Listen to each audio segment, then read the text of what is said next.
गोंय मुक्त करपा खातीर हुतात्मा जाल्ले हिरवे गुरुजी आनी शेषनाथ वाडेकारांच्या कुटुंबाचो गोंय मुक्ती दिसा निमतान भोवमान केलो.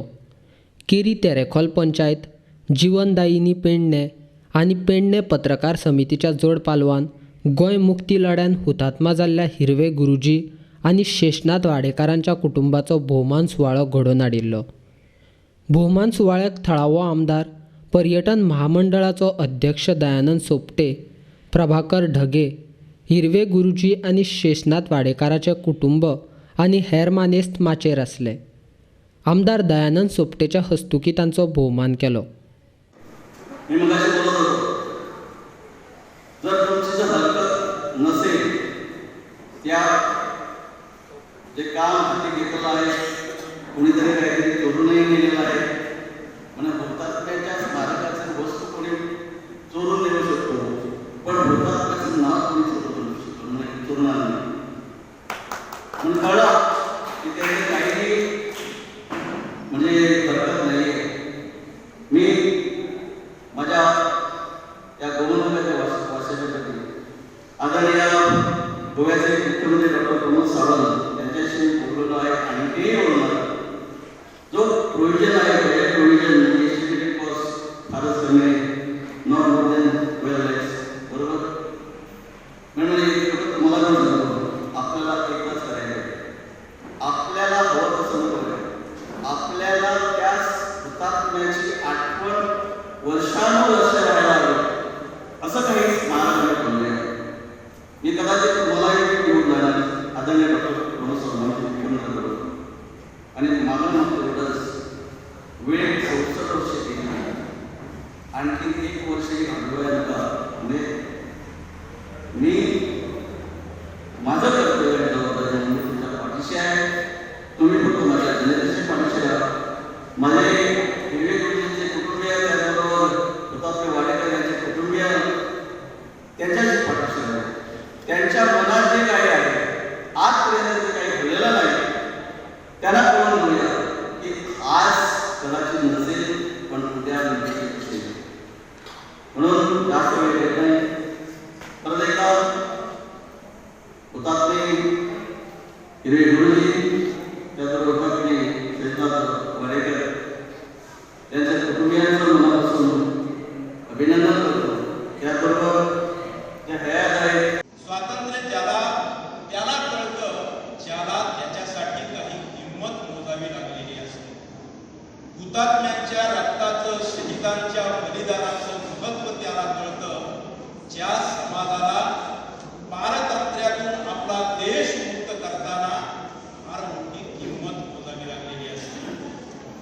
गोव्यावर 450 वर्षे राज्य करणाऱ्या पोर्तुगीजांनी इथं जे अन्याय अत्याचार केले आणि हा देश, हा राज्य गुलामीत ठेवण्याचा जो काही प्रयत्न केला, त्याच्या विरोधात केवळ आवाज बुलंद केला नाही, तर आपल्या घरादारावर तुळशीपत्र ठेवून ज्यांनी स्वतःच्या प्राणाचं बलिदान दिलं, अशा काही दुर्मिळ अशा शहीदांचे आपण वारस आहोत.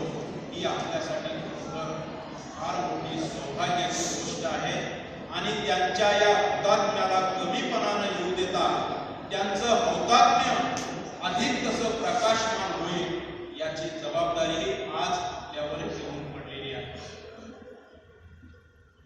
सालाजारने 1926 साली पोर्तुगालमध्ये लोकशाहीचा खून करणारं एक पहिलं पाऊल टाकलं. या सालाजारने सर्वप्रथम भाषणबंदी, लेखनबंदी या सगळ्या प्रकारच्या दमन दडपशाहीचा प्रारंभ सुरू केला आणि त्याचे पडसाद पोर्तुगीजांची वसाहत असलेल्या गोव्यातही उमटू लागले. या सालाजारच्या दडपशाही विरोधात पहिला आवाज उठवण्याचं कामही एका गोमंतकीय सुपुत्रानेच केलेलं आहे, जो पोर्तुगीजांच्या कौन्सिलमध्ये स्वतः एक सदस्य होता, ज्याला आम्ही गोव्याचे आद्य स्वातंत्र्य सैनिक म्हणतो. त्या विनिजेस ब्रागांझा यांनी पोर्तुगालच्या संसदेमध्ये सर्वप्रथम सालाजारच्या हुकुमशाहीला विरोध करताना गोव्यावर हे पोर्तुगीज कशा प्रकारचे अन्याय करत आहेत हे सांगण्याचं धैर्य त्यांच्या देशामध्ये जाऊन दाखवलं. त्यामुळं विनिजियस भागातला गोव्याचे खाद्य स्वातंत्र्य सैनिक होता. 1928 साली घडलेली ही घटना यानंतर बराचसा काळ गेला, परंतु मिनेजिस फ्रागाता यांनी पोर्तुगीज संसदेमध्ये जे काही स्वातंत्र्याचं स्फुल्लिंग चेतविणारं भाषण केलं होतं त्या भाषणाचे पडसाद हळूहळू गोव्यापर्यंत यायला सुरुवात झाली.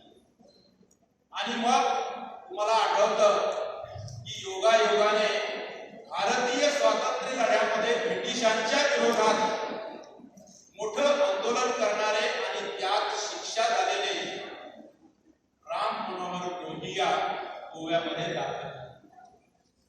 खरं तर राम मनोहर लोहियांना जी शिक्षा झाली होती त्यामध्ये ते आजारी पडले होते आणि आजारपणामध्ये कुठंतरी आराम करावा म्हणून ते मिनेजिस यांच्या घरी जे त्यांचे मित्र होते असोळण्याला त्यांच्या घरी आराम करण्यासाठी आले. आणि त्याच वेळी पोर्तुगीजांचं दमन सत्र गोव्यामध्ये सुरू झालं होतं.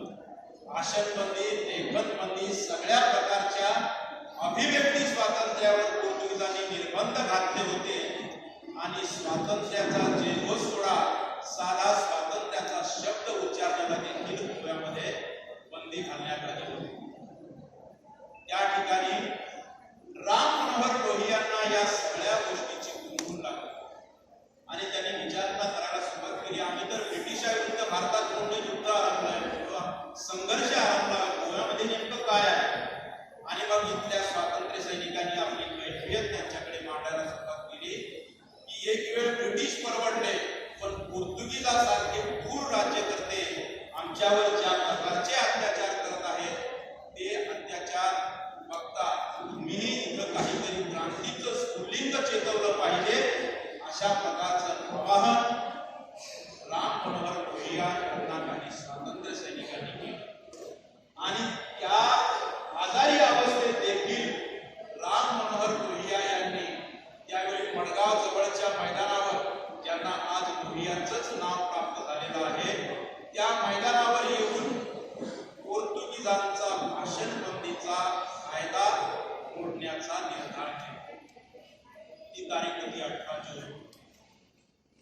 18 जूनला राम मनोहर लोहियांचं ते ऐतिहासिक भाषण मडगावच्या जनतेने शेकडोंच्या संख्येने ऐकलं.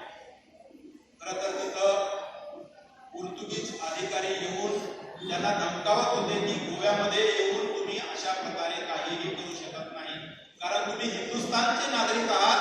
हा गोवा पोर्तुगीजांची वसाहत आहे, तुम्ही पोर्तुगीजांच्या वसाहतीमध्ये असा कायदा करू शकत नाही. परंतु राम मनोहर लोहियांनी त्यांना त्या क्षणी धमकावून सांगितलं की इथल्या जनतेची जी इच्छा आहे ती इच्छा व्यक्त करण्यासाठी मी इथं आलेलो आहे, माझ्या भाषणाला तुम्ही विरोध करू शकत नाही. आणि लोहियांनी तिथं भाषण करायला सुरुवात केली. साहजिकच पोर्तुगीजांच्या पोलिसांनी त्यांच्यावर भाषणबंदीसाठी दबाव आणण्यासाठी जे जे काही करणं शक्य होतं ते सगळं केलं. त्यांना अटक केली आणि त्यांना गोव्याच्या बाहेर बेळगाव पर्यंत नेऊन सोडून दिलं. अनेक